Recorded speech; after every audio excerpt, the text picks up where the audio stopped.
చంద్రబాబు గారు మహిళలకు ఉచిత బస్సు అన్నారు. మహిళలకు ఉచిత బస్సు అన్నది పక్క రాష్ట్రం తెలంగాణలో అయితేనేమి, కర్ణాటకలో అయితేనేమి కాంగ్రెస్ పార్టీ అమలు చేసి చూపుతుంది.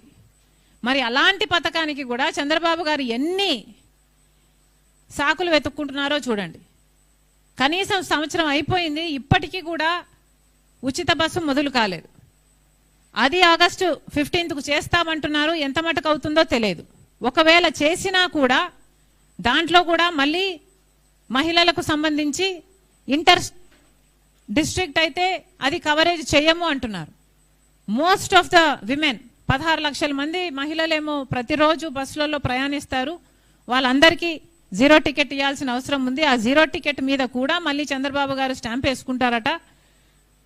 కానీ మహిళలు ప్రయాణించేది ఒక జిల్లా నుంచి ఇంకో జిల్లాకు, అంటే విజయవాడ నుంచి గుంటూరుకి వెళ్తే మళ్ళీ డబ్బులు కట్టాలట. ఇది ఎక్కడి న్యాయం అని అడుగుతున్నాం. ఇంకా ఇచ్చేదేదో మొత్తము ఫ్రీగా ఇవ్వచ్చు కదా, ఇచ్చినట్టన్నా మంచి పేరైనా మీకు వస్తుంది కదా. ఇది చాలా అన్యాయం. సూపర్ 6లో ఇంకొకటి మహిళా శక్తి. ప్రతి మహిళకి 18 ఏళ్ళు నిండిన తర్వాత 1500 రూపాయలు నెలకిస్తామని చెప్పారు. సంవత్సరానికి 18,000 రూపాయలు ప్రతి మహిళకు ఇస్తామని చెప్తే అది చాలా పెద్ద బడ్జెట్టే. కానీ కనీసం ఆ మాత్రం క్యాలిక్యులేషన్ మీరు చేసుకోలేకపోయారా? ఎన్నికలప్పుడు మీరే కదా ఊదరగొట్టారు, ప్రతి మహిళను మేము శక్తివంతురాలని చేస్తామని. మరి అలాంటప్పుడు ఎంత ఖర్చు అవుతుందో మీకు తెలియదా? ఇప్పుడు రాష్ట్రాన్ని అమ్మేయాలి, ఆ పథకాన్ని అమలు చేయాలంటే అని మీ మంత్రులే మాట్లాడుతున్నారు అంటే, దానికి P4తో లింకు పెడుతున్నారు అంటే మీ అసమర్థతే కదా. P4తో లింకు పెడతాము అని మీరు ఆ రోజు చెప్పలేదు కదా. ఈ రోజేమో P4కి ఏమో దాతలు ఉంటే డబ్బులు వస్తాయి, దాతలు లేకపోతే డబ్బులు రావు. అంటే ఆ పథకం అమలు కాదు. దాదాపు 2 కోట్ల మంది మహిళలకు అమలు కావాల్సిన పథకం కనీసం 1,80,000 మహిళలకైతే అమలు కావాలి కదా. మరి ఇప్పుడు మీరు అన్నిటికీ లింకు పెడుతున్నారు, P4కి లింకు పెడుతున్నారు, రాష్ట్రానికి అమ్ముకోవాలి అని మాట్లాడుతున్నారు అంటే మీకు ఎంత శుద్ధి ఉన్నట్టు? మరి సూపర్ 6 సూపర్ ఫ్లాప్ అయిందనక ఏమనాలి? రైతుల విషయానికి అన్నదాత సుఖీభావ అన్నారు.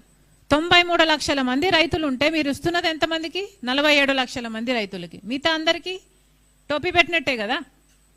తల్లికి దీవెన, తల్లికి వందనమా? తల్లికి వందనం పథకం ప్రకారం 87 లక్షల మంది విద్యార్థులు ఉంటే మీరు ఇస్తున్నది 67 లక్షల మందికి. అన్నిట్లో కోతలు పెట్టుకుంటూ పోతే మిమ్మల్ని ఏమనాలి? మీ చిత్తశుద్ధి కనిపించడం లేదు. మళ్ళీ చెప్తున్నాం, సూపర్ 6 యథావిధిగా మీరు ఎలా మాటిచ్చారో, నిరుద్యోగ భృతి మీరు ఇంతకు ముందు కూడా మాటిచ్చారు. పోయిన ఎలక్షన్లలో 2014లో ముఖ్యమంత్రి అయినప్పుడు కూడా చంద్రబాబు గారు ఇదే మాటిచ్చారు. నిరుద్యోగ భృతి ప్రతి నెల ఇస్తామని చెప్పారు. అప్పుడు ఇవ్వలేదు, ఇప్పుడు ఇచ్చేటట్టు కనిపించటం లేదు. మేము ఉద్యోగాలు ఇస్తాము అంటున్నారు. కనీసం 50 లక్షల మంది బిడ్డలు ఉన్నారు ఉద్యోగాలు లేక. కనీసం మీరు ఉద్యోగాలు ఇచ్చే వాళ్ళకి ఎప్పుడు ఇస్తారో తెలియదు. పోనీ 20 లక్షలు ఇస్తారా? ఎంతమందికి ఇస్తారు? ఇంతవరకు కన్నా మీరు నిరుద్యోగ భృతి ఇవ్వాలి కదా. అటు ఉద్యోగము రాదు, నిరుద్యోగ భృతి రాదు. మరి మీరు ఇచ్చిన మాటేమో ఏరు దాటేంత వరకే ఓడమల్లన్న, ఏరు దాటిన తర్వాత ఓడమల్లన్న. అదే అంతవరకు పోడిగుండు. అదే మీరు ఎప్పుడెప్పుడు ఇస్తారని 4 ఏళ్ళు ఎదురు చూడాలి, అంతేనా? ఎవరైనా ఏమనుకుంటారండి? అధికారం లేకొచ్చిన వెంటనే అన్ని హామీలు నెరవేరుస్తారు అనే కదా రాజశేఖర రెడ్డి గారు ఎలా అమలుపరిచారు? మొదటి సంతకంలోనే అమలు పరిచారు కదా. మరి ఆ క్లాస్ ఎక్కడుంది? అవును, నాకు తెలియదంటనా?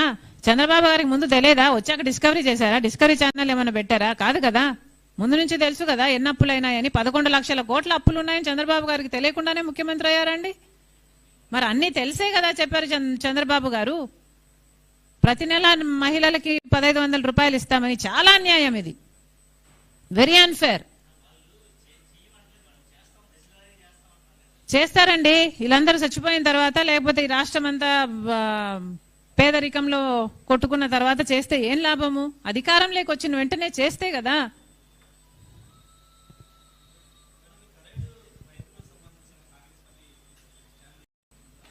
కాంగ్రెస్ పార్టీ రైతుల పక్షమే,